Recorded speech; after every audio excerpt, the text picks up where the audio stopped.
Hey everyone, welcome back to Rhythm Railroad.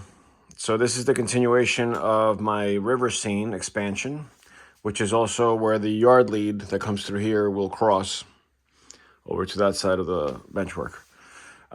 So the last thing I was working on was my wall over here. I was making the expansion joints and weathering, with washes and stuff. So I got that done pretty much. I also added some wash onto this concrete block here that's going to support the the rails. And I'm happy with how it came out so far. I will be probably adding a little bit more color, like something more like a tannish wash, just to give it a little more variety. But I got to test it out first. I'm not sure if I want to take that risk yet, since this came out pretty good so far. But so far so good. I'm happy with how that looks.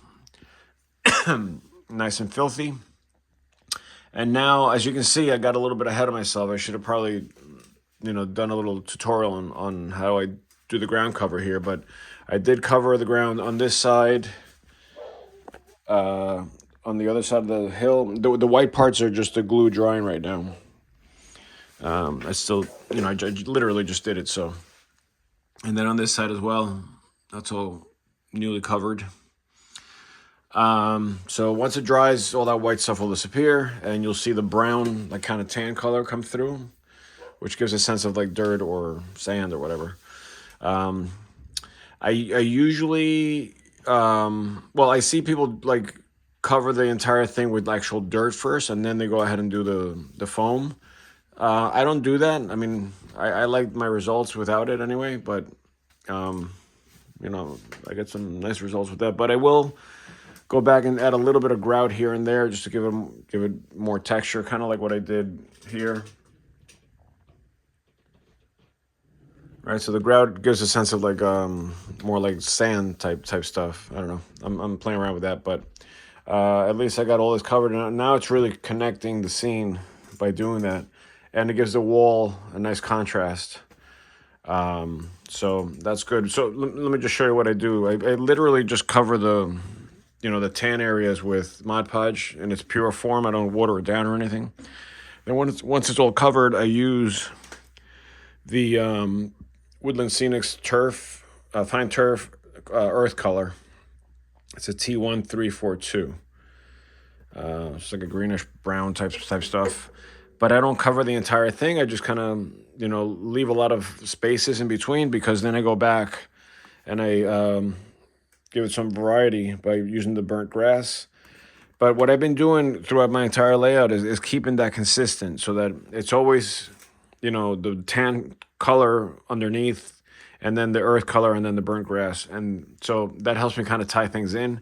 Now I do add, like over here, I added one more color of foam, which is this green blended turf, T1349. And just to add little highlights and stuff, I'll do that. And then I'll go back and also add little clumps, kind of like this. But, so, I like the way things have been coming out. Some of the older stuff I didn't go as heavy, so I got to go back and kind of fill it in a little bit more. But, good enough for me. And then I want to start adding static grass, kind of like what I did here. Because I think that looks really good, and so you can see it better here. I actually like this better, because you can see all the layers. You can see the dirt, you can see the sand. Over here, I went a little heavy on the grass, but that's okay. It's near the water, and there probably would be more grass area there. I just got to do it on this side also, because this looks a little awkward. It's a different texture altogether. And I'm gonna start adding to the rest of the layout here and there. But so now you can see that the scene is really coming together, because the color is consistent all the way through, and the texture pretty much. So I'm getting excited about what's going to happen next. One thing I have to mess around with, because I've been trying to add like more rock, kind of like what I had here in the old scene, so that it kind of pulls the scene together. And there's going to be like a waterfall that goes a little bit over the rocks, but mostly over here, right? So all these changes in elevation are going to have some kind of waterfall, miniature waterfalls, but waterfalls nonetheless. And the rock that I added here, well, that darker rock, which will eventually lighten up. It's just that it's wet right now. It's the same as kind of like this here. And that's a very coarse ballast that I use. I guess this would be for like, G scale or whatever, like, some kind of garden railroad or maybe not so big, but it's very chunky. So I like this. It's made out of real rock, I think. And it gives you a nice variety of rock sizes. So you can see, there's like big pieces, small pieces, very, very fine pieces in between. Like this, there's all kinds of things happening there. So I like that I've been using it throughout, like this is what it looks like when it's all dry and stuff. It's a better example here, I guess. It's a little darker than the rock, but I don't mind it. And I use it to fill in the gaps and to kind of blend things in. So I think once I get the water, the water's basically going to cover, obviously the lip here, but also all this will be water. And then all this will be the deepest part of the river. So I'm looking forward to that. But the way I'm experimenting with this scene is I made up like a mini scene, still drying, but it's basically the same exact stuff that I used here.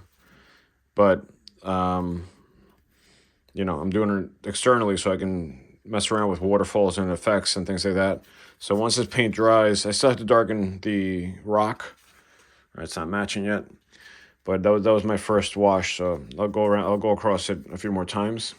And then I'll start messing around with, the deep watercolor, the shallow watercolor, the falls, and how I'm going to use white paint to, add to the thicker material. I did go ahead and I picked up some GAC 500, which that's what I used here. So I'm going to mess around with that. But also I'm going to start cutting some, pieces of very thin, clear plastic. Kind of the stuff you would use on like windows for buildings. What it is actually, it's overhead projector material. Like I don't know if you remember when you were a kid and your teachers used the overhead projector sheets of plastic to write with their markers. That's what it is. There's a bunch in my building that they're throwing out, so I just took a couple of boxes, and that's enough for 10 layouts. But I will be making, kind of experimenting over here first with those, see if I can make some kind of like water effect where it falls through. I'll try to add a picture of the thing I'm looking forward to do there. But that's in the works. And then the track is now dry, so I'm going to actually, if I have time tonight, I'm going to weather the ties and then paint the rail. And then I'm going to prop it up here once again, because now I'm getting closer to having most of the ground cover done. But I just want to triple check that everything fits correctly. And then if it does, I'm going to go ahead and start ballasting. I'm going to secure it. This track is not secure yet. That one is. But this piece is not, because this is kind of like the connecting part. I already glued this in place, so this is permanent. So I'm basically sliding the track into here, and then these rail joiners I've pushed back far enough so that I can just take pliers or whatever, anything, and push them forward into the new track. And I got to see if the electricity is actually going through the rail, because there is paint on it now. So I got to scrape up some of the paint and make sure that that's all making contact. And I hope that I don't have to run any wires on the actual bridge, because that would be tricky. I'd have to run them through the back or something. But I think, I think it'll be fine. I don't want to solder, but I might have to. I was, trying to avoid soldering the connecting point, but I think I'm going to have to, in case I ever need to remove that bridge. I mean, I don't know why I should have to. So I might just go ahead and solder them. This way I don't have to worry about conductivity through there. And one thing, of course, that I did, which I said I would not do, was that I did the ground cover, and I forgot that I was going to do the fascia first, because I do have to add more material here for this bend here. So the fascia is going to come like this, but you know, there's a hole here. So I got to add a little material there. I mean, it might not affect me because by the time it makes contact here, you're already up against the foam. And obviously it'll go down here and back up. So I will have to add material here as well, because this will be a hole here, right, as it makes the curve here. But that's already past the scene, so I'm not too worried about that side. It was just more this side because everything was so close when I made the modifications. I also have to clean this up. I'm going to have to cut this straight like this. So that will be next. That's what's on my radar for the next few days. And of course, I'll add shrubs and, you know, bushes and things like that, kind of like that there throughout. And you know, that's basically where I'm at. So I just wanted to make this video before I got, once again, a little too far ahead of myself. So yeah, Mod Podge, earth brown, burnt grass on top, and then let it dry and see what happens. Sometimes I go back and add more. And then if I want to have highlights like that, I do the green blended turf that I showed you. That's all I got. So I'll see you in the next video. Thanks.